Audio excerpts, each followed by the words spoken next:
시편 1편 1절에서 3절입니다.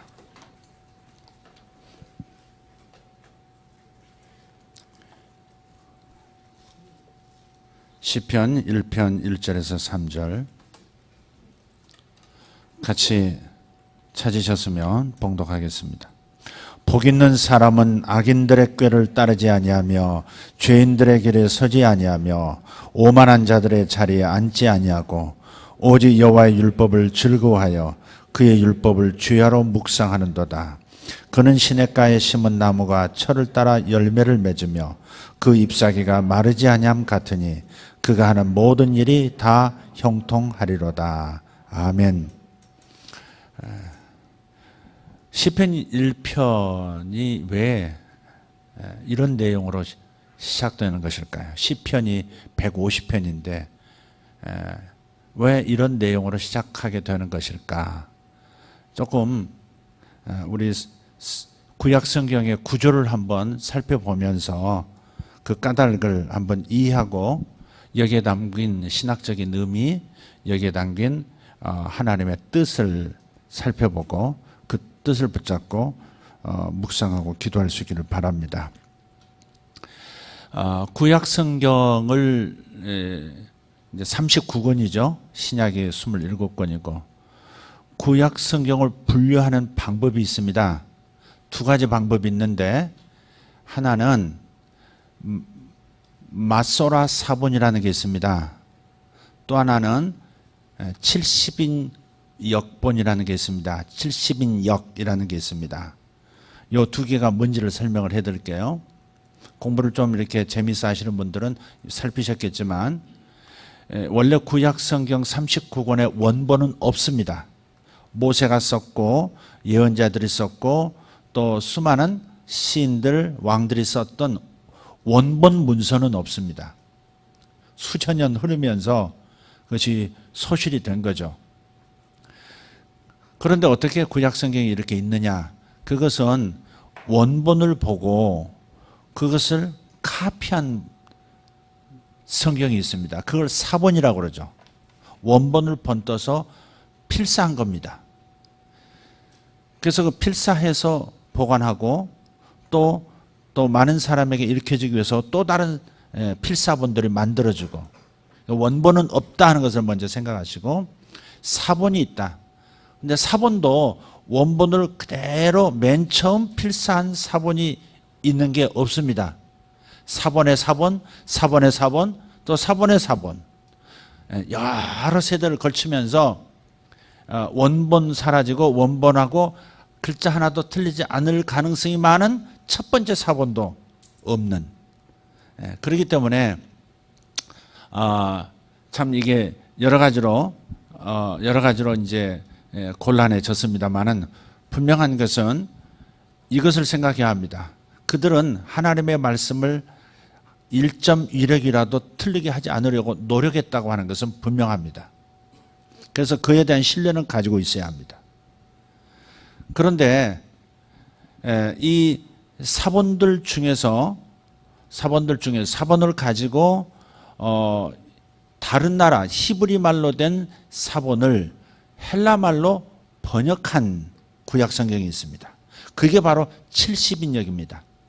아프리카 북부의 알렉산드리아라고 하는 곳에서 유대인 학자들 70명이 모여가지고 원본이 아닌 사본이죠. 히브리 구약 성경을 헬라어로 번역했다 이 말이죠. 그게 70인 역입니다. 두 번째는 마소라 사본인데 요거는 히브리어로 되어진 구약 성경입니다. 그러니까 헬라어로 되어진 구약 성경, 히브리어로 되어진 구약 성경. 그래서 히브리어로 되어진 것은 마소라 사본, 헬라어로 되어진 것은 70인역. 자, 시편 1편이 뭐 이런 얘기로 이렇게 돌아야 하는지 조금 있으면 이해하실 겁니다.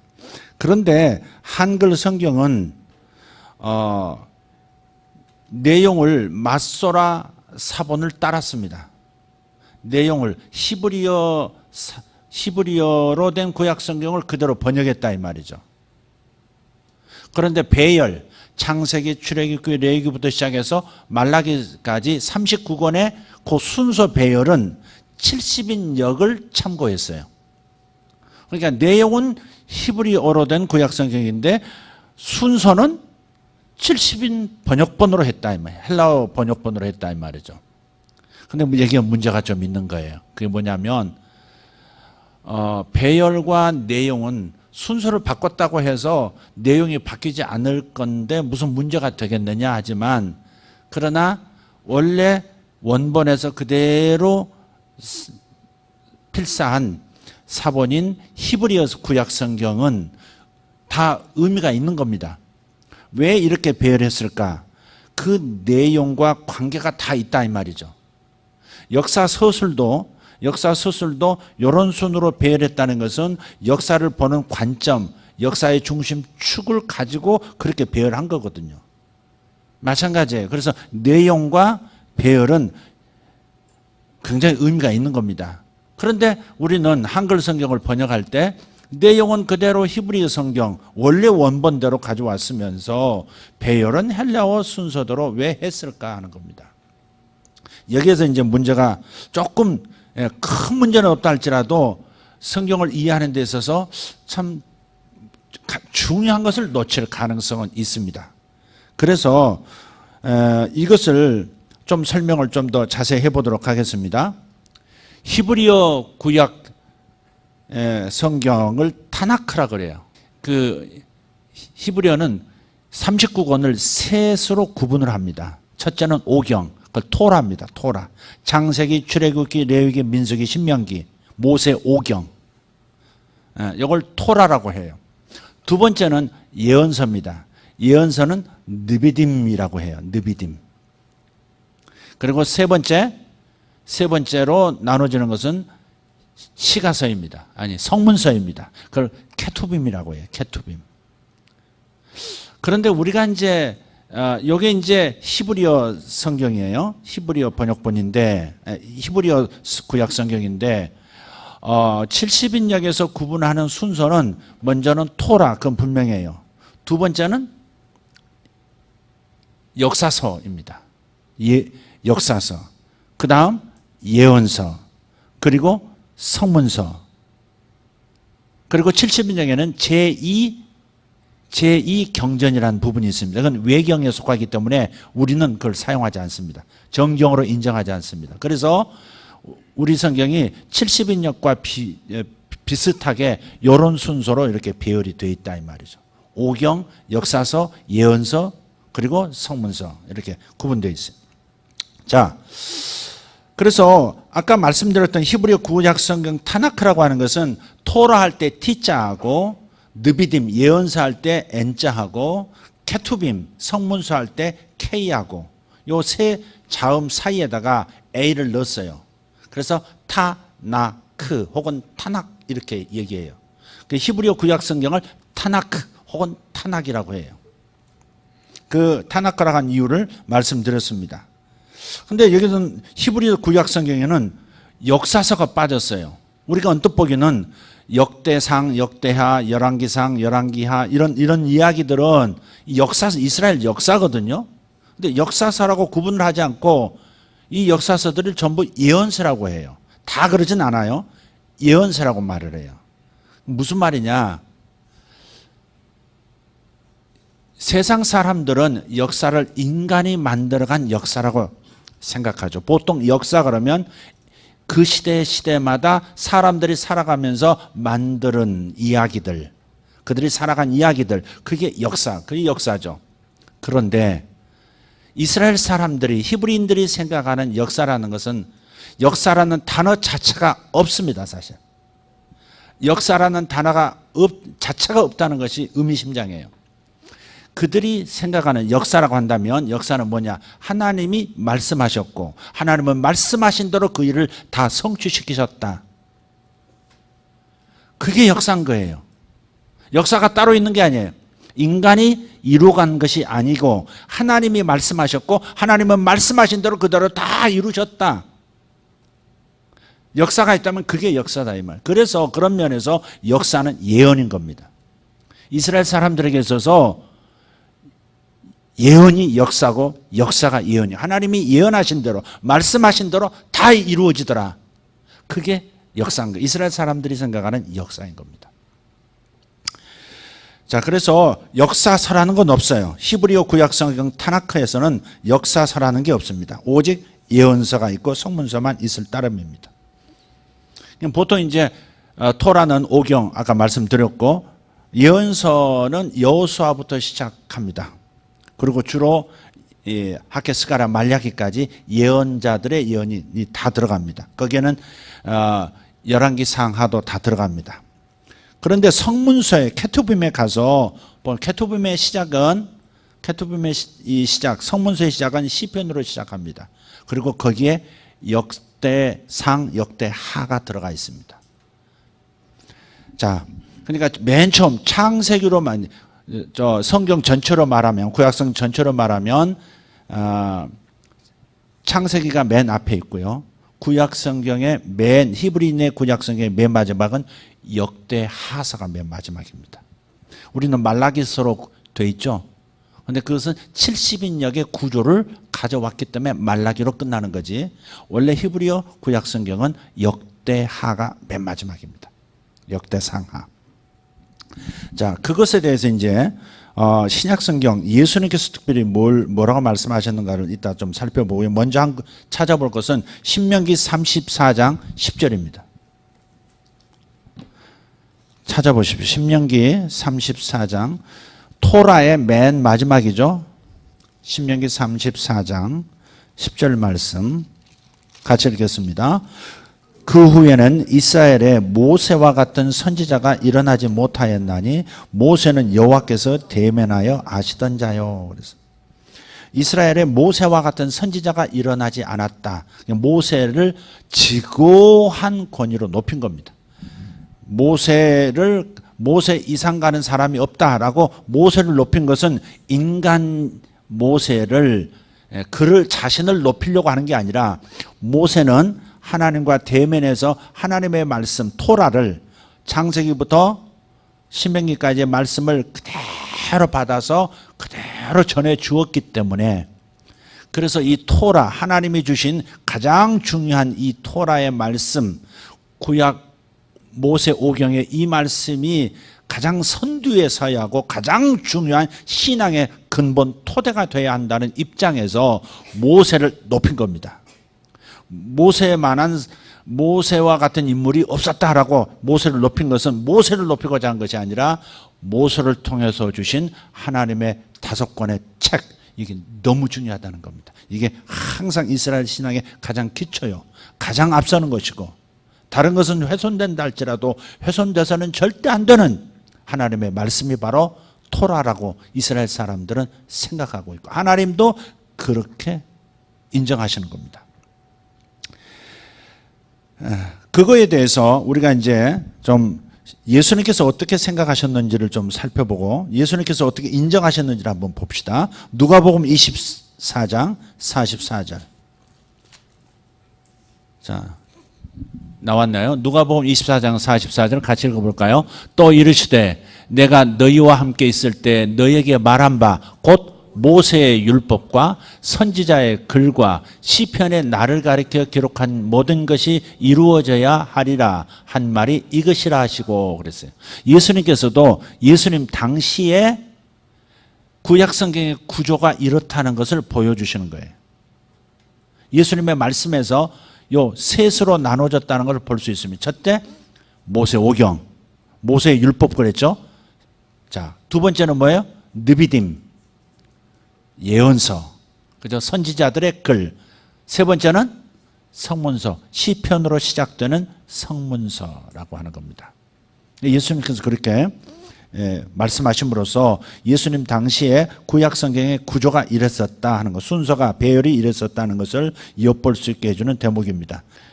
예수님께서 보여주신 말씀인데 그걸 증명하는 거예요. 창세기 4장 8절에서 11절입니다. 거기에 보면 창세기 4장 8절에서 11절 보면 아벨이 피를 흘려 죽임을 당합니다. 그걸 아벨의 순교라고 얘기합니다. 아벨의 순교. 의로운 아벨이 목숨을 잃은 것이죠. 그것이 창세기에 나옵니다.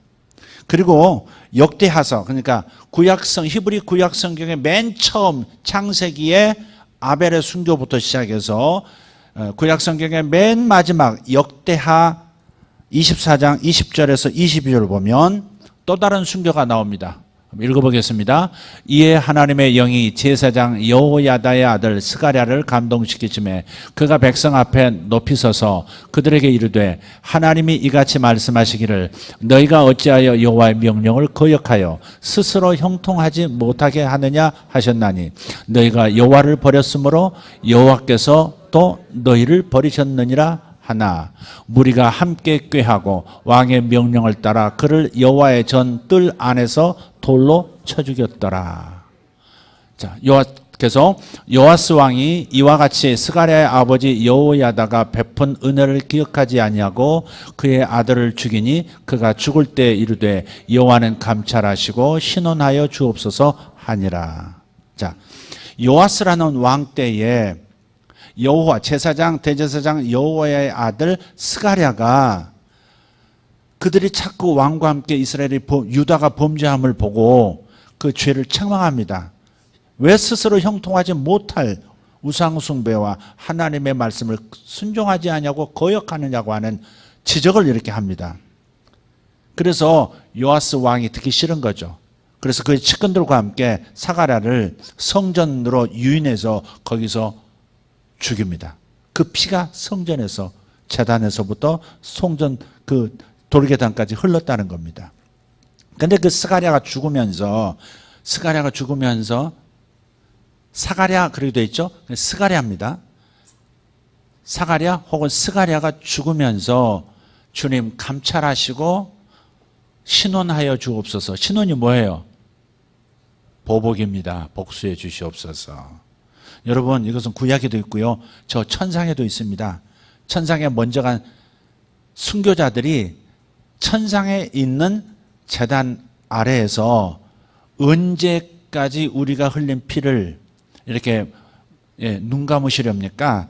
언제까지 우리의 억울한 피 흘림에 대해서 주님께서 갚지 않으시렵니까? 이렇게 호소해요. 그래서 잠시 잠깐 기다려라. 기다리면 내가 이 땅에 심판할 것이다. 그런 음성이 또 들리죠. 그래서 지금 스가랴는 역대하, 그러니까 히브리 구약 성경의 맨 마지막에 순교하여 죽은 사람을 말하는 것이고, 아벨은 구약 성경의 맨 처음 순교하여 죽은 순교자를 말하는 거죠. 그것에 대해서 예수님께서 하신 말씀, 자, 마태복음 23장 35절 시작. 그러므로 의인 아벨의 피로부터 성전과 제단 사이에서 너희가 죽인 바가랴의 아들 사가랴의 피까지 땅 위에서 흘린 의로운 피가 다 너희에게 돌아가리라. 근데 아까 역대하 24장에서 보셨듯이 사가랴가 죽으면서 주님 감찰하시고 신원하여 주십시오 하고 죽었잖아요. 그 다음 구절이 어떻게 되는 줄 아세요? 그 다음 구절을 곧바로 다른 나라가 쳐들어오면서 요아스가 패배를 당하고 성전에 있는 기물도 다 뺏기고 돈도 다 뺏기고 그러면서 요아스가 망해가고 결국 죽습니다. 그러니까 하나님께서는 의로운 사람들의 피에 대해서 눈 감지 않으신다는 거죠. 우리 의로운 주님을 위해서 사는 하나님 뜻대로 살려고 하는 사람들이 세상 속에서 조롱을 당할 때가 있고 또 혹은 어려움을 당할 때가 있어요. 그때 우리는 생각해야 합니다. 내 잘못으로 인한 것인가?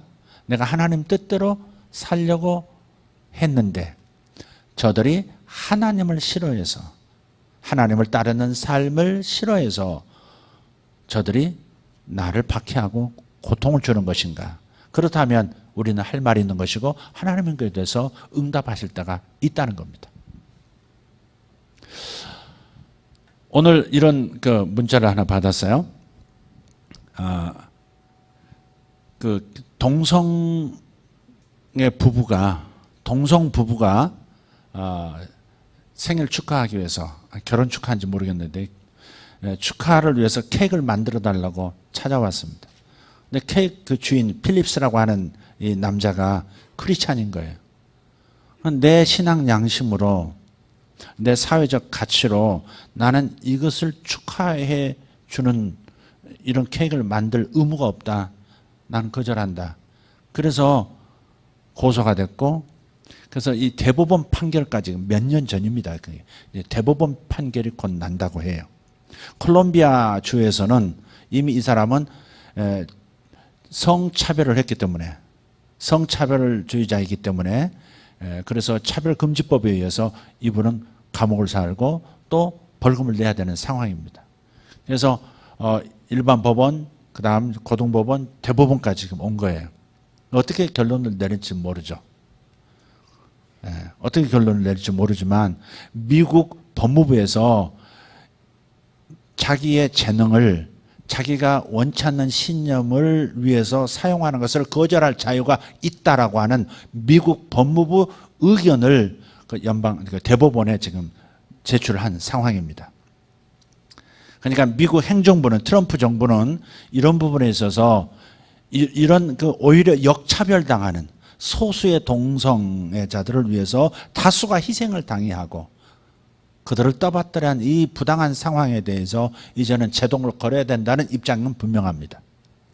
그래서 이 재판에 대해서 우리가 어떻게 기도해야 되는지, 어쨌든 중요한 것은 오늘 말씀과 연결한다면 의로운 삶을, 하나님의 말씀을 따르는 삶을 선택했을 때 오는 핍박과 고통이 있을 수 있다는 겁니다. 이런 것은 명예스럽죠. 자기 잘못 때문에 고난을 당하고 고통을 당하고 조롱을 당하는 것은 그건 부끄러운 일이지만 우리는 이런 것보다는 정말 주님을 따르고 의를 쫓을 때 오는 핍박들, 박해들, 이런 것들은 즐거워하고 감사하고 그런 보상이 있다는 것을 마태복음 5장에서도 주님께서 말씀하셨잖아요. 우리는 이런 고난을 받아야 할 줄 믿습니다. 이런 고난이 있어야 되는 거죠. 주님의 말씀을 따를 때 세상이 나를 싫어하고, 그래서 내 삶에 불이익을 가져다 주고 고통을 안겨다 주는 이런 상황, 이것은 명예로운 것이죠. 예수 때문에 채찍질 당하고 예수 때문에 감옥도 가는 일도 있는데 명예로운 것이고 하늘이 알아주는 삶이고 그 끝은 복된 것이죠. 할렐루야. 그래서 예수님께서 아벨의 순교부터 스가랴의 순교를 의도적으로 얘기하신 거예요. 그게 뭐예요? 구약성경 전체를 말하는 거다. 창세기부터 역대하, 토라부터 시작해서 케투빔, 즉 성문서까지 구약성경은 이렇게 배열되어 있었다는 것을 예수님의 이 말씀을 통해서도 우리는 이해할 수 있다는 겁니다. 자, 그러면 왜 토라부터 나와야 하는가 하는 겁니다. 모세오경부터 왜 나오는가? 아까 말씀드렸어요. 그래서 하나님께서 말씀하셨고 하나님께서 말씀하신 대로 다 되었다. 이스라엘의 신앙의 근본 토대는, 이스라엘의 신앙의 근본 토대는 하나님이 누구신가? 이스라엘의 참된 신은 바로 여호와 하나님이시다. 이것이 신앙의 가장 근본 토대고 그 하나님을 소개하는 글이 모세오경이기 때문에 모세오경이 항상 맨 앞에 나오는 거예요. 네. 그래서 이스라엘 사람들은 지금도 우리는 모세의 제자라 그래요. 토라를 가장 중요하게 생각하죠. 물론 우리는 구약성경 전체가 다 중요하지만 그래도 가장 중요하게 중심에 놓는 것, 선두에 놓는 것은 역시 모세오경이죠. 우리 신약 시대에서 가장 중요한 것은 예수께서 친히 하신 말씀, 마태, 마가, 누가, 요한복음, 예수께서 친히 하신 말씀으로 가득한 성경 네 권이 가장 중요한 선두요, 중심이요, 핵심입니다. 마찬가지로 구약시대의 사람들, 이스라엘 사람들의 핵심은 모세오경에 있는 겁니다. 자, 그래서 이 이스라엘의 하나님을 소개하는 이 토라가 맨 처음에 등장하는 것이고, 자, 근데 예언서가 그 다음에 나오고 그 다음에 성문서가 나오는데 예언서의 시작이 뭐냐 하는 겁니다. 예언서의 시작, 그래서 여호수아서예요. 여호수아서인데 여호수아 1장 1절에서 9절을 한번 보겠습니다. 여호수아 바로 앞까지가 바로 신명기 토라고요. 여호수아서부터가 이제 느비딤 예언서가 되는 겁니다. 1장 1절부터 9절 말씀까지 한번 쭉 빠르게 한번 읽어보도록 하겠습니다. 시작. 여호와의 종 모세가 죽은 후에 여호와께서 모세의 수종자 눈의 아들 여호수아에게 말씀하여 이르시되 내 종 모세가 죽었으니 이제 너는 이 모든 백성과 더불어 일어나 이 요단을 건너 내가 그들 곧 이스라엘 자손에게 주는 그 땅으로 가라. 내가 모세에게 말한 바와 같이 너희 발바닥으로 밟는 곳은 모두 내가 너희에게 주었노니 곧 광야와 이 레바논에서부터 큰 강 곧 유브라데 강까지 해쪽 속의 온 땅과 또 해지는 쪽 대해까지 너희의 영토가 되리라. 내 평생에 너를 능히 대적할 자가 없으리니 내가 모세와 함께 있었던 것 같이 너와 함께 있을 것임이니라. 내가 너를 떠나지 아니하며 버리지 아니하리니 강하고 담대하라. 너는 내가 그들의 조상에게 맹세하여 그들에게 주리라 한 땅을 이 백성에게 차지하게 하리라. 오직 강하고 극히 담대하여 나의 종 모세가 내게 명령한 그 율법을 다 지켜 행하고 우로나 좌로나 치우치지 말라. 그리하면 어디로 가든지 형통하리니 이 율법책을 내 입에서 떠나게 하지 말며 주야로 그것을 묵상하여 그 안에 기록된 대로 다 지켜 행하라. 그리하면 내 길이 평탄하게 될 것이며 내가 형통하리라. 내가 내게 명령한 것이 아니냐. 강하고 담대하라. 두려워하지 말며 놀라지 말라. 내가 어디로 가든지 내 하나님 여호와가 너와 함께 하느니라 하시니라. 아멘. 하나님을 직접 대면하고 하나님을 대면해서 들은 말씀을 직접 가르치고 전한 모세가 이제 죽었습니다. 여호수아는 하나님을 직접 대면한 적이 없습니다. 모세는 하나님의 말씀 토라를 받은 적이 없습니다. 그런 모세를 지켜보고 모세에게 가르침을 받은 직계 리더일 뿐입니다. 근데 이 모세가 사라진 거예요. 하나님이 함께 하셨던 모세가 이제 죽었고 여호수아가 이제 저들을 이끌고 가나안 땅으로 들어가야 하는 중차대한 임무를 맡게 된 겁니다. 여호수아 입장 그리고 이스라엘 입장에서도 굉장히 두려운 순간이기도 합니다. 모세가 있었을 때는 형통했지만 여호수아가 이끌어가는 이스라엘의 미래는 과연 형통할 것인가? 안정될 것인가? 이 국가의 미래는 안전한가에 대한 수많은 두려움이 지도자와 백성들 사이에 있었을 겁니다. 그럴 때 하나님께서 말씀하시는 겁니다. 율법이 있게 하라. 모세에게 주었던 토라, 모세가 없다 할지라도 모세를 통해서 준 토라가 너에게 있지 않느냐. 하나님의 역사가 담긴 하나님이 말씀하시면 그대로 이루어지는 당신의 뜻을 세우시고 당신의 뜻대로 당신이 모든 것을 이루어 가시는 이 역사를 너희들이 기록한 이 토라, 이 가르침, 이건 너희에게 있지 않느냐.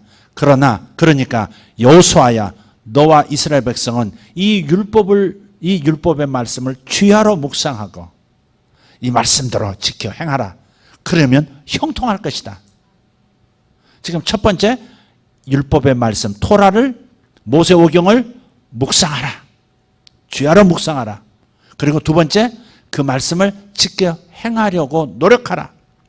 세 번째 그러면 형통하게 될 것이다. 개인도 형통할 것이고 가정도 형통할 것이고 국가도 형통하게 될 것이다. 할렐루야. 하나님께서 여호수아에게 말씀하신 겁니다. 모세가 중요한 게 아니야. 모세를 통해서 너희들에게 준 나의 말씀이 중요한 거야. 이 말씀을 붙들면 이 말씀 속에서 힘을 얻게 될 거야. 그렇게 말씀하시는 거죠. 여러분 하나님이 역사하신 것을 묵상할 때 힘이 나지 않습니까? 고난 속에서도 힘이 들어도 앞날이 보이지 않은 것 같아도 바로 그럴 때 하나님의 말씀을 붙잡고 깊이 생각하고 입으로 선포하고 그걸 가지고 기도하기 시작하면 용기가 생기지 않습니까? 보이지 않지만 보이는 것 같은 보이지 않지만 길이 열리는 것이 믿음의 눈으로 보이지 않습니까? 그래서 율법을 주야로 묵상하는 게 중요하다는 겁니다. 오늘 아침에 제 아내하고 함께 그런 날을 새벽 기도를 마치고 가면서 그렇게 나눴어요. 말씀의 뿌리를 내린다는 게 너무 중요한 것 같아요. 말씀에 계속 뿌리를 내리는 것. 계속 말씀에서 생명을 얻으려고 하고 말씀에서 지혜를 얻으려고 하고 말씀에 진리가 있다고 생각하고 말씀에서 좋은 가치관이 나오고 말씀 속에서 내가 좋아할 것과 좋아하지 말아야 할 것들이 다 나온다. 그것이 결국 내 삶을 이루어가고 그리고 내 삶을 안전한 그리고 평강으로 가득 찬 풍성한 삶으로 이끌어가는 것 같다 하는 말을 제 아내가 저에게 하더라고요.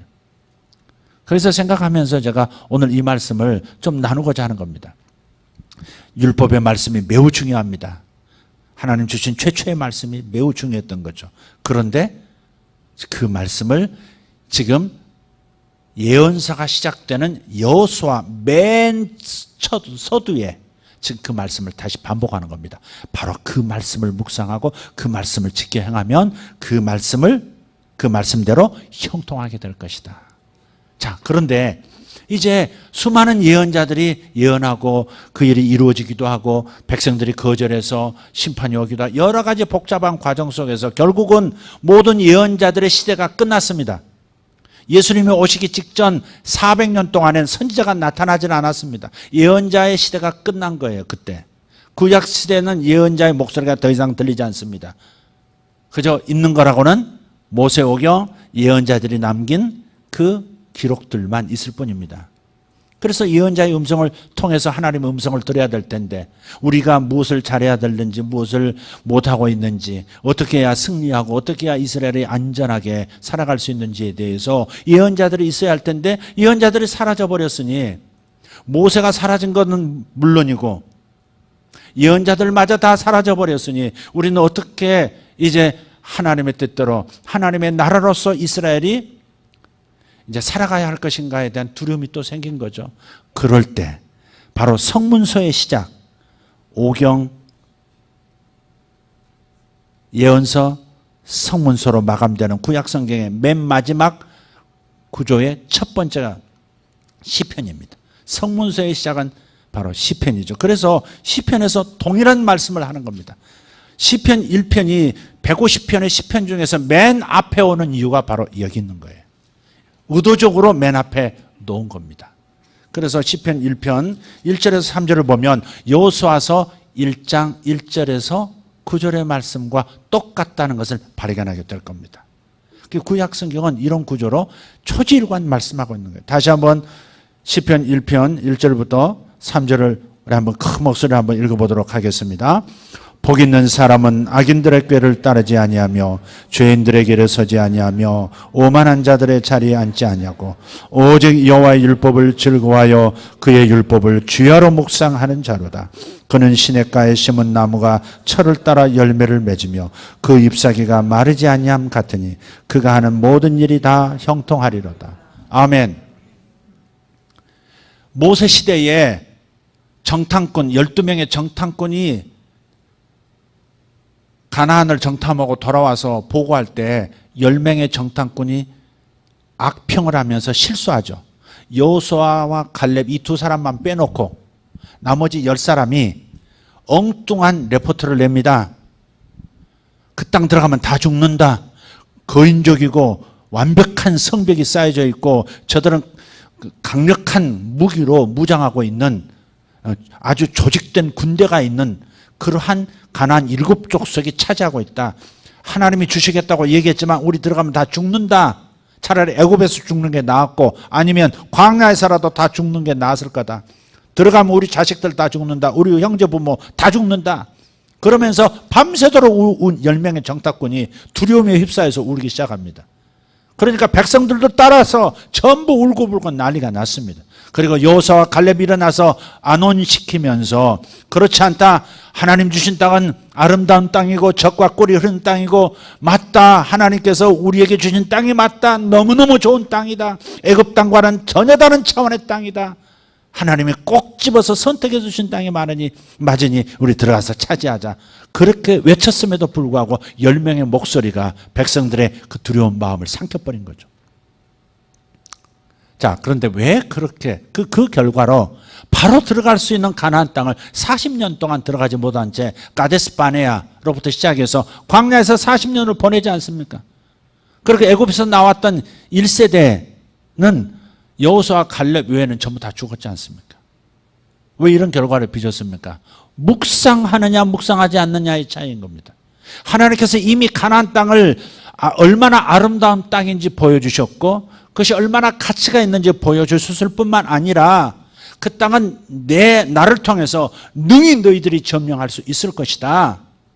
그 증거로서 이미 너희들의 역사 속에서 보지 않았느냐. 모세가 예언할 때 나일강이 피가 되고 샘들이 피가 되고, 모세가 예언할 때 티끌이 이가 되어서 괴롭히고, 홍해가 갈라지고, 너희들이 한 일이냐 내가 한 일이냐, 내가 한 일임을 기록한 것이 바로 토라 아니냐, 너희들이 그 말씀들을 묵상한다면, 그리고 특별히 가나안 땅에 대해서 내가 반드시 차지하도록 내가 돕겠다고 하신 한 이 말씀을 너희들이 묵상했더라면, 그러면 그런 두려움에 찬 보고를 하지 않았을 것이고, 잘못된 보고에 흔들려서 분별력을 잃고 혼란스러워하지 않을 것이 아니냐. 바로 그것이죠. 하나님이 주신 약속의 말씀을 묵상하느냐 묵상하지 않느냐에 따라서 삶의 태도가 달라지고 삶의 결과가 천지 차이로 달라지는 겁니다. 그래서 말씀 묵상이 그렇게 중요하다는 겁니다. 우리는 이스라엘 사람은 율법에 집중하고 있지만 우리는 어때요? 율법보다 더 완전해진 복음이 있지 않습니까? 완성된 말씀들, 복음의 눈으로 성경을 다시 재해석해서 읽을 수 있는, 완전하게 해석해서 읽을 수 있는 복음이 있지 않습니까? 하나님의 말씀을 우리는 묵상하는 것이 얼마나 중요한지 이스라엘 사람이나 우리나 똑같습니다. 그들은 구약시대 사람이고 우리는 신약시대 사람이지만, 여호수아와 갈렙 같은 하나님의 말씀을 묵상함으로 저들이 두려워 떨고 잘못된 말을 선포해서 백성들을 두렵게 하고 하나님을 진노케 할 그때 벌떡 일어나서, 아니다, 하나님께서 하신 말씀은 바로 이것이었다라고 다시 한번 말씀을 선포하고 다시 한번 상기시켜 줄 수 있는 이런 여호수아와 갈렙 같은 묵상의 달인들이 되어야만 우리는 여호수아와 갈렙처럼 승리할 수 있는 인생이 되는 줄 믿습니다. 성경 구조가 말씀 묵상의 중요성을 말하고 있는 거예요. 말씀 묵상의 중요성을 말하고 있는 겁니다. 우리는 우리의 일을 하도록 부름받은 사람들이 아닙니다. 우리는 하나님이 시키시는 일을 하기 위해서 부름받은 사람들입니다. 우리는 우리 개인의 영광을 궁극적 목적으로 예수 믿는 것이 아닙니다. 오직 하나님의 영광을 드러내고 나로 인하여 하나님의 이름이 높아지는 인생을 살기 위해서 부름받은 존재입니다. 예수 믿게 된 것은 단지 지옥에서 건짐받은, 이것은 매우 말할 수 없는 고마움이지만, 그러나 그것이 전부는 아니라는 것입니다. 하나님께서 나를 불구덩이에서 건져내신 까닭은 나를, 당신의 일을, 당신의 영광을 드러내고 이루는 그런 하나님의 소중한 하나님의 대리인이 되도록 하기 위해서 우리를 불러주신 겁니다. 따라서 우리는 하나님의 일을 하기 위해서는 하나님의 뜻을 알아야 되고 하나님의 마음을 알아야 되고, 그래서 하나님의 뜻과 하나님의 마음을 알기 위해서는 하나님의 말씀에 집중할 수밖에 없는 겁니다. 여러분이 계속해서 말씀을 들어야 할 이유가 여기 있는 겁니다. 여러분이 살기 위하여 하나님의 말씀을 들어야 합니다. 그리고 여러분 듣기만 하는 자가 되지 말고 행하기 위해서 묵상의 단계가 필요합니다.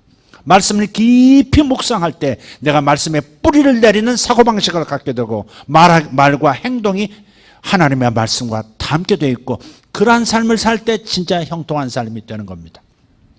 하나님의 말씀을 앞세우지 않으면 사람의 생각들이 우죽순처럼 일어날 것이고, 사람의 생각은 잘 될 수도 있고 안 될 수도 있는데 잘 안 될 확률이 거의 대부분이에요. 90% 이상이죠. 우리는 어쩌다 나도 모르게 하나님의 뜻을 수행할 수 있어요. 그러나 하나님의 말씀을 묵상하고 하나님의 뜻을 발견한 사람은 100% 하나님의 길을 갈 수 있고 그 길은 형통의 길인 것이죠. 그래서 하나님의 말씀을 묵상해야 할 그런 특별한 위치에 있는 우리라고 하는 것을 기억하면서 하나님 말씀 듣기, 하나님 말씀 읽기, 하나님 말씀을 주야로 묵상하는 것, 여기에 여러분 아주 천착하셔야 합니다. 여러분의 마음을 거기에 찰싹 달라붙이셔야 합니다. 하나님의 말씀을 묵상하는 자는 담대합니다. 하나님의 말씀을 묵상하는 자는 형통합니다. 하나님의 말씀을 묵상하는 자는 미래를 볼 수 있습니다. 하나님의 말씀을 묵상하는 자는 두려워하지 않습니다. 외국에서는 대한민국 사람들을 이해할 수 없는 사람들을, 세계에서 가장 위험한 상황에 처한 나라가 대한민국인데, 대한민국의 영상들을 보면 도대체 이게 우리들이 지금 대한민국을 보고 있는 거야, 스위스를 보고 있는 거야, 그렇게 헷갈린다고 말할 만큼 그렇게 흔들림이 없는 거, 우리가 감각이 무뎌진 면도 있을 수 있다. 그 해석도 맞을 것 같지만, 예. 정장로님이 그러시다 어느 날 그러시더라고요. 지난 수요 예배인가요? 끝나고 나서 목요일날 새벽에 어제 말씀 듣다가, 야, 하나님의 영광이 우리를 붙잡고 계셔서, 하나님의 영광이 우리를 붙잡고 계셔서 우리가 이렇게 두려움도 없이 흔들림 없이 이렇게 가고 있다는 새로운 관점이 또 이렇게 생겼다고, 그렇게 여겨진다고 고백을 하시더라고요. 하나님의 은혜가 우리 가운데 있는 겁니다. 에? 우리가 수를 읽고 있기 때문에 편할 수도 있지만, 그러나 하나님께서 붙잡아 주시는 겁니다. 이게 도저히 누릴 수 없는 평안을 우리는 지금 누리고 있는 겁니다. 여러분, 그 지극히 정상적입니다. 정상적인 것입니다. 되는 대로 리더가 이끄는 대로 다 따라가도 좋다, 그 말은 아니에요. 그러나 하나님께서 이 나라에 대한 뜻을 가지고 계시고, 하나님께서 이 나라에 대한 예언적 선포가 있었지 않습니까? 수많은 사람들이 이 나라에 대해서 예언을 했습니다. 인도의 그 시성이라고 하는 타고르도 동방의 빛이라고 하는 그 시를 통해서 대한민국, 이 한반도가 얼마나 조선 땅이 얼마나 아름다운 곳인지 세계의 등불이들이라고 노래하잖아요. 아주 오래전부터. 그런 시인들부터 시작해서 하나님의 감동을 입은 선지자들부터 수많은 사람들의 대한민국은 뭔가가 남다른 조물주의 사명을 분명히 붙잡고 가는 그런 나라라고, 그런 민족이라고 그렇게 칭송하고 있습니다. 기대하고 있습니다. 정말 지정학적으로 굉장히 위태로운, 굉장히 어려움을 많이 겪을 수밖에 없는 그런 지형학적인 어려움이 있습니다만은, 그러나 그것이 세계의 중심이 될 수 있는, 세계 중심 중 하나가 될 수 있는 특별한 기회, 축복의 땅이 될 수도 있다는 겁니다. 그건 틀림없습니다. 우리가 이런 위기들을 잘 하나님의 은혜로 넘어가고 나면 결국 정말 대한민국은, 통일된 대한민국으로 하는 것은 세계에 얼마나 큰 축복이 될지, 그리고 하나님의 육신의 형제, 우리 예수님의 육신의 형제 나라인 이스라엘에게 얼마나 큰 축복의 나라가 될는지 감히 상상할 수가 없습니다. 하나님께서 이 나라에 주신 비전들을 다시 한번 이렇게 묵상해 보면, 그러면 얼마나 이렇게 가슴에 뜨거워지는지 몰라요. 우리나라 역사도 하나님의 흔적들이 있거든요. 하나님이 역사하셨구나. 하나님이 역사하셨구나. 네. 광복의 과정, 그래 대한민국 수립의 과정, 모든 과정들 여지껏 지내온 걸 보면 많은 어려움들, 우리들의 부족함으로 인해서 생겨나는 수많은 일들, 외부적 조건에 의해서 곤란을 처하는 수많은 역사적 기록들 너무 많지만, 그러나 그럼에도 불구하고 하나님이 우리 역사 가운데 중요한 순간순간마다 이렇게 더 이상은 안 돼 하면서 막아주셨던 일들, 우리를 세워주셨던 이 역사들, 세상 사람들이 다 놀라는 것 중에 하나가 바깥에서 하는 말이, 너희들이 얼마나 잘 사는 나라인 줄 아느냐고. 너희들이 얼마나 잘 사는 나라인 줄 아느냐고. 근데 우리는 잘 산다고 생각을 안 하는 그런 경향이 좀 있어요. 바깥 사람들, 바깥에서 보면 굉장히 잘 사는, 여기 와서 보면, 선진국 사람들도 와서 보면 한국처럼 이렇게 그냥 모든 것이 한 자리에 다 마련된 시스템으로 이렇게 착착착 필요한 대로 모든 것이 해결되는 나라가 없는 거예요. 미국도 그렇지가 않습니다. 인터넷부터 시작해서 모든 것들이 그렇습니다. 그러니까 하나님께서 특별히 우리 대한민국에 뜻을 주신 거예요. 그러나 우리가 하나님의 축복의 사명을 계속 이어가고 그것을 누리는 자가 되고 우리 자손들에게 물려주려면 가장 중요한 것이 있습니다. 이스라엘이 그토록 가장 중요하게 생각하고 하나님도 중요하게 여기셔서 토라부터 시작해서 또 예언서의 첫머리, 그리고 성문서의 첫머리에서 강조하는 것처럼 하나님의 말씀을 묵상하는 백성이 되어야 한다는 겁니다. 나 개인이 하나님의 말씀을 잘 묵상해서 말씀의 뿌리를 내리고 그 말씀의 뿌리를 내린 대로 그대로 행해지는 역사가 있다면 형통하게 되는 것, 아멘입니다. 그러나 그것은 내 개인만이 아니고 우리 국가도 하나님의 말씀의 국가, 성경 통일한국이 되어서, 그래서 성경을 중심으로 그 가치를 이 땅에 계속해서 계속해서 이뤄내려고 애쓰는 민족이 되면 틀림없이 하나님께서는 말씀하신 대로 율법을 주야로 묵상하는 자에게 형통함을 주신다과도 같이 이 민족, 이 한민족에게 커다란 사명을 맡기실 것이고 큰 부를 이루게 하실 것이고 강대국이 되게 하실 것이고 형통한 역사 이루어 주실 줄 믿습니다. 하나님의 말씀은 능력이 있습니다. 모세가 출애굽을 경험하고 이스라엘 백성을 끌고 시내반도로 들어왔을 때 그때 장인 어른이 누구죠? 이드로죠. 이드로. 성이 이시예요. 이드로께서 이렇게 맞이합니다. 그럴 때 모세가 하나님께서 당신의 백성을 애굽에서 어떤 기적과 어떤 구원의 능력으로 우리를 이끌어내셨는지 쫙 거기서 하나님의 이루신 일을 선포합니다. 다시 말해서 토라를 말해준다 이 말이에요. 말해주니까 이도로가 듣고 있다가 이제야 내가 그러면서 자기 사위가 이스라엘 구출하러 간다고 할 때도 봤잖아요. 자기 딸 십보라의 그러니까 큰 딸의 남편이니까 큰 사위죠. 큰 사위가 민족 구원의 사명을 띠고 떠난다고 했을 때 긴가민가한 거예요. 하나님의 음성 들었다, 하나님을 만나 뵀다, 뭐 이런 거 있잖아요. 그게 긴가민가 했던 거예요. 아이 뭐 신적 경험할 수 있는 거지. 도 닦는 사람도 하는 건데 아마 그 정도 생각했을지 모르겠어요. 그런데 진짜 그 일을 가기 전에 하나님께서 이스라엘 백성을 이끌고 나와 예비하는 민족이 되도록 제사장 나라가 되도록 하셨다라고 하는 말씀을 했을 때는 긴가민가 했지만 정말 데리고 나와서 하나님의 말씀으로 저 이스라엘 히브리 민족을 길러나가는 모습을 보면서 장인이 거기서 깨진 거예요.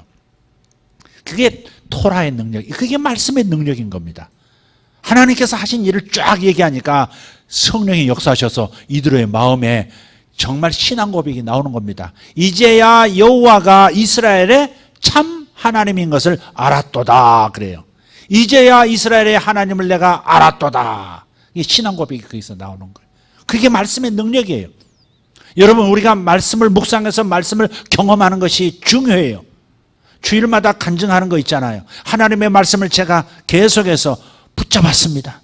이런 어려움 속에서도 응답이 없는 것 같은 괴로움 속에서도 피눈물 나는 포기하고 싶은 생각이 하루에도 12번씩 일어남에도 불구하고 하나님의 말씀을 붙들었더니 하나님께서 1년 만에, 하나님께서 2년 만에, 하나님께서 2년 반 만에 이러면서 이제야 되돌아보니까 내가 왜 그런 어려움을 긴 기다림을 겪어야 했는지 그것도 이해가 됩니다 라고 하는 그런 하나님의 말씀을 붙들고 산 사람들의 간증, 그 역사, 그것을 여러분 증거할 때 사람들이 변화가 되고 하나 살아계신 하나님에 대한 고백이 일어나는 줄 믿습니다. 그냥 전도한다고 전도가 되는 게 아닙니다. 여러분 말씀이 육신화되는 것, 말씀이 인카네이션 된 것을 여러분 증명해야 합니다. 여러분 말씀을 묵상해서 형통케 되어지는 것을 작은 부분에 있어서 큰 부분에 이르기까지 여러분들이 간증들을 가지고 있어야 합니다. 하나님은 말씀하셨고 말씀을 붙들었더니 하나님께서 형통케 하셨다고 하는 작은 말씀이 육화된, 말씀이 내 현실이 된 그런 이야기들을 가지고 있어야 합니다. 그것들을 사람들에게 얘기할 때 그들은 하나님은 살아계신다, 네가 믿는 하나님이 참 하나님이다 돌아오게 되는 역사가 있는 겁니다. 할렐루야. 말씀 묵상의 중요성은 아무리 강조하고 강조해도 부족합니다. 하나님의 말씀을 묵상하셔야 합니다. 기회가 되는 대로 하나님의 말씀을 깊이 묵상하고 계속해서 여러분 삶 속에서 그대로 이루어지도록 하나님 앞에 간구하십시오. 반드시 경험들을, 하나님을 만나는 경험 속에서 그 역사를 가지고 사람들의 영혼을 주님께로 이끄는 겁니다. 말씀 묵상합시다. 말씀 묵상합시다. 할렐루야. 아브라함의 위대성이 어디 있습니까? 성경도 없던 시대에 하나님께서 하신 몇 마디의 말씀을 붙들고 이민까지 가고 백사가 되어도 포기하지 않고 끝까지 하나님의 말씀을 믿고 내 몸을 통해서, 아니 내 아내 사라를, 정실 부인을 통해서 자식을 주시고 약속의 자녀를 줄 거라는 그 약속을 꼭 붙들고 있다가 드디어 믿음의 조상이 되지 않습니까? 하나님의 말씀을 묵상하는 것이 답입니다. 하나님의 말씀을 꼭 붙드는 것이 답입니다. 여러분 기도 무작위로 하지만 안 됩니다. 여러분 말씀, 여러분 마음에 가슴 깊게 닿는 그 말씀을 붙들고 그 말씀의 근거에서 하나님 앞에 기도하셔야 합니다. 하나님의 약속에 근거할 때 하나님은 당신의 약속을 이루시는 분입니다. 약속에 근거하지 않는 탄원, 그것은 들려지는 게 아닙니다. 내가 첫째 두 가지가 있어요. 하나는 신분이 내가 그분 안에 있는 거냐, 그분의 소유고 그분의 소속이냐, 이게 중요하죠. 나는 예수 믿기 때문에 하나님의 자녀가 되었습니다. 그러니 난 그분에게 탄원할 자격 한 가지가 주어진 겁니다. 그러나 그 신분만으로는 온전히 약속하신 풍성한 삶을 내가 100% 보장할 수 없습니다. 오직 그 말씀을 묵상함으로 믿음화시킬 때, 믿음으로 기도할 때 그 일이 현실이 되는 거고, 약속이 현실이 되어 형통한 삶이 되는 겁니다. 이 믿음을 꼭 붙잡고 여러분 많이 묵상하시길 바랍니다. 여러분 큐티 계속 하고 계시죠? 계속 묵상하시고 종일 묵상하십시오. 생각나는 대로 잊어버리면 다시 말씀으로 돌아가십시오. 혼란스러우면 다시 말씀으로 돌아가십시오. 답답해지면 다시 말씀으로 돌아가십시오. 힘들어지면 다시 말씀으로 돌아가십시오. 하나님의 말씀을 끝내 붙드는 사람에게 역사가 있습니다. 닭이 알을 품을 때 보면요, 이게 알을 품는다고 하는 것이 말씀을 품는 것과 똑같아요. 21일이 지나면 병아리가 나오지 않습니까? 21일 동안 움직임도 없는 그 알을 계속 품고 있는 걸 보면요, 닭이, 어미가 이렇게 알을 품을 때는 몸이 커져요. 몸이 왜 커지는 줄 아십니까? 살이 불어서 그런 게 아니죠. 깃털을 막 부풀리는 거죠. 몸집을 크게 해서 내 새끼들 건드리면 니들 재미없어, 그런 거죠. 이게 수탉도 장닭도 그럴 때는 막 가까이 안 옵니다. 무섭죠. 옛날에 개도 그러더라고요. 개가 새끼를 낳으니까, 제가 이렇게 우리 집 아래쪽에 3층에서 살 때 아래를 보니까, 2층 아래를 보니까 도사견 같은 개 두 마리가 있는데, 순놈이 암놈의 거의 크기가 2배 돼요. 매일 물어요. 밥 먹을 때 물고, 신경질 나면 물고, 기분 나쁘면 물고, 주인이 사랑 안 해주면 물고. 그 암컷이 매일 당하더라고. 매일 깨갱 소리가 밤중에도 들려요. 그런데 어느 날 그 암캐가 새끼를 낳았어요. 새끼를 나중에 아는 거죠. 어느 날 그 순놈이 계집 있는데 계집 뒤로 돌아가 가지고 머리를 쳐봤고요. 머리를 쳐봤고 온몸을 사시나무 떨더라고, 이렇게. 그것이 한 시간 전에 봤는데 1시간 후에도 또 그러고 있는 거예요. 나중에 가서 왜 쟤가 저러고 있나 가서 알아봤더니 그 암캐가 새끼를 낳은 거예요. 새끼를 낳으면 독해지는 거예요. 절대 아기를 낳은 이 산모들은 절대 호락호락한 여인들이 아닙니다. 여러분 잘 아셔야 합니다. 아기 낳은 분들의 남편은 조심하셔야 합니다. 암탉도 그렇게 부풀려가지고 그 주변에 다른 닭들이 감이 오지를 못해요. 거의 먹지 않습니다. 물 마실 때, 배설할 때 잠깐, 모이 먹을 때만 잠깐 내려왔다가 다시 올라가서 알 품습니다. 그 21일을 그렇게 보내는 겁니다. 몸은 바싹 마르죠.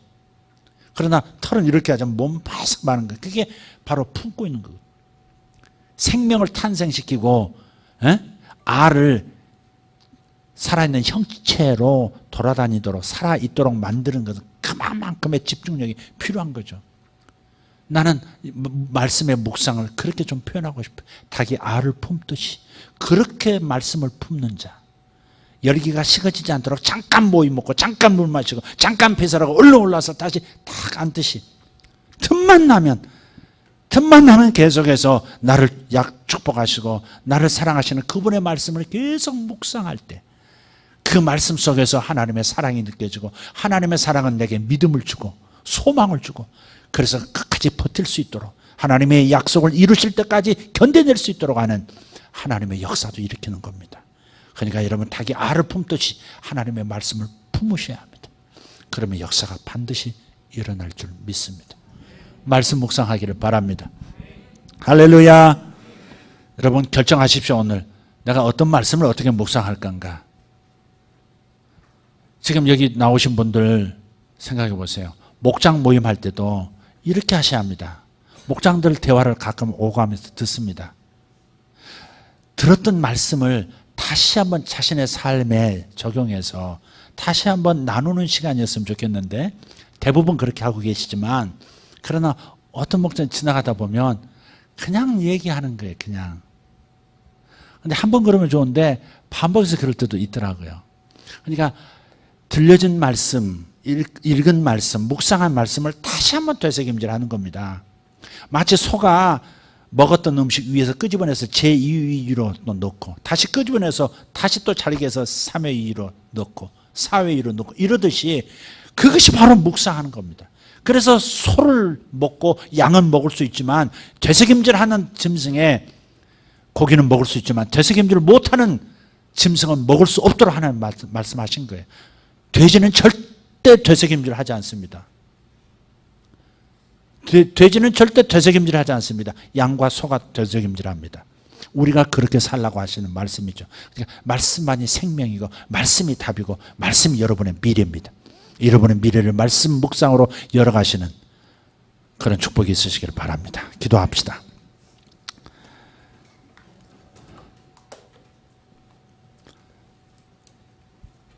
하나님 감사합니다. 늘 하신 말씀입니다. 늘 들려주시는 이 말씀 오늘 다시 한번 말씀해 주셔서 감사합니다.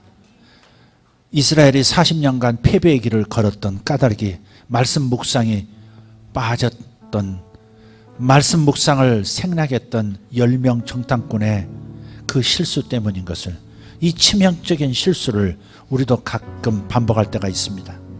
주여 도와주시옵소서. 뜨거운 기도는 말씀 묵상에서 나오는 것을 내가 요즘 기도가 되지 않습니다 하는 고백을 하는 이들에게 다시 한번 선포하기를 원합니다. 말씀을 묵상하지 않으면 기도할 에너지가 없으니 하나님의 마음을 이해하지 못하면 하나님의 마음을 설득할 수 있는 목소리가 나오지 않는 법이니 주여 말씀 묵상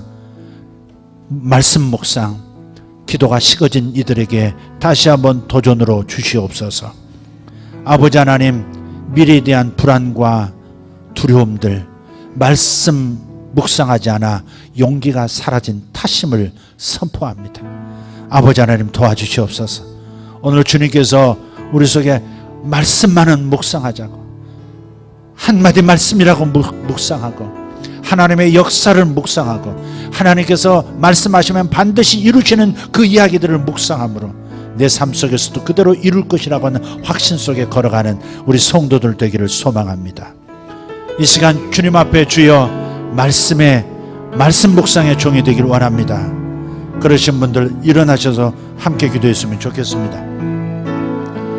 자녀들에게도 말씀 묵상할 수 있도록 말씀을 보내주십시오.